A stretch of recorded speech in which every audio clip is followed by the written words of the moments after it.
Chair, I'll recognize myself. Senator Loeffler, it's great to see you. Thank you for being willing to do this job. As you and I discussed when we met in my office, I loved serving with you. You were a terrific senator, and I'm just so glad that you're willing to do this job. It's going to be a great, great service to our country. Let me just ask you a question or two to start with about the priorities at SBA. I noticed that on day one of his administration, the last president issued an executive order directing federal agencies to adopt a broad racial equity agenda. And that was particularly a focus of SBA over the last 4 years. In fact, according to one report, by far the largest program that uses racial preferences in the federal government is the 8A program run by SBA. To be eligible for it, companies had to show various racial and other characteristics in order to access funding. A federal court in Tennessee ruled it unconstitutional. Another federal court struck down a similar requirement, also administered by SBA, the Restaurant Revitalization Fund. Here's my question to you. President Trump has now, thankfully, with his own executive order, said we're going to put a stop to these DEI programs. How do you see implementing that at SBA, and will you get SBA refocused on actually helping small businesses, no matter who the owner is, no matter where they are? There'll be no tipping of the scales in order to fit some bureaucrat's agenda. We're going to help those in need, get them stood up. We're going to execute on the mission of SBA. Tell us what you'll do about that. Senator, thank you. Thank you, and I appreciate the time we spent in your office discussing these matters. Importantly, President Trump's EO overturns a divisive and illegal DEI program that was spread throughout the government, and particularly within the SBA. This will allow us to reduce the burdens on small business for costly implementation of needless programs. But moreover, I think the best way we can serve small businesses is making SBA lending available to all who qualify, as opposed to picking winners and losers and pitting Americans against one another. So you have my full commitment that we will root that out and make sure that it is broadly available to all who qualify. That's a fantastic answer. I'm glad to hear it. And let me just ask you about another priority. While the last administration's Small Business Administration was focused on this DEI agenda, what it was not doing was helping people in rural areas of the country, like most of my state.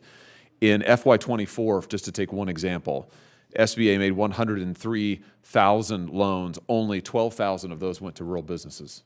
That's just over 12%. Of SBA's $56 billion in capital last fiscal year, only $6 billion went to rural businesses. That's just 11%. There, you want to talk about inequity. There's an imbalance between urban and rural. And listen, we've got urban centers in my state as well. I'm all for small businesses in urban centers getting what they qualify for. But would you agree with me that our small businesses in rural America are extremely important? They are often the lifeblood of our communities, like the small town where I grew up, 4,000 people, relies on small businesses. What will you do to make sure that small business in rural America is a priority, that they're getting access to the funds that they qualify for, and we're doing everything we can to help these small businesses revitalize these communities? Well, Senator, not only do I agree with you, I've lived it. I was raised in a family of fourth-generation small business. My nearest town had 600 people in it, and my high school had 8 small towns. Many of my fellow students' parents were small business owners. I saw the hard work that they did, the complexity of dealing with increased federal regulation even back then, and we have to ensure that small businesses in rural communities are getting the support they need. I understand it firsthand, and I know that we can do better, and we will do better, because this is an area that we can grow in terms of, you know, bringing manufacturing made in America again can come back, driven by rural America, and paying attention to people that have been forgotten about. That's what President Trump does. He remembers the forgotten men and women working so hard in this country to make it work. Fantastic. Well, I welcome your focus on this. I look forward to working with you. Let me ask you just about fraud and waste and abuse, and you've talked about this some. I think your answers have been very heartening. You remember, in fact, you referenced it at the height of the pandemic. Congress enacted the so-called CARES Act to provide very necessary relief to millions of Americans. We also, at the same time, created, however, a special inspector general to monitor any fraud and abuse in that program. Now, for reasons that continue to elude me, the last administration, the last president, when he came to office, almost immediately limited the remit of this special inspector general, then tried to effectively defund it. And now we find out hundreds of billions of dollars were wasted or fraudulently dispersed or not properly paid back under these programs. Would you agree with me that we need the Special Inspector General, SIGPER? We need that office to be properly funded. We need it to be given the jurisdictional authority that it deserves.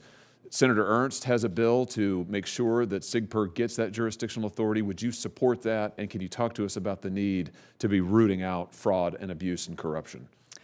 Absolutely, Senator. If I'm confirmed, I look forward to working with this committee to have a higher standard of accountability, to act with more urgency, to have a zero tolerance policy with regard to fraud, and to making taxpayers whole. We have to get back to that accountability and getting those funds back into taxpayer hands as soon as possible. Very good. Thank you. And now I'll recognize Senator Shaheen. Thank you. Congratulations, Senator Loeffler, on your nomination, and thank you for your willingness to serve.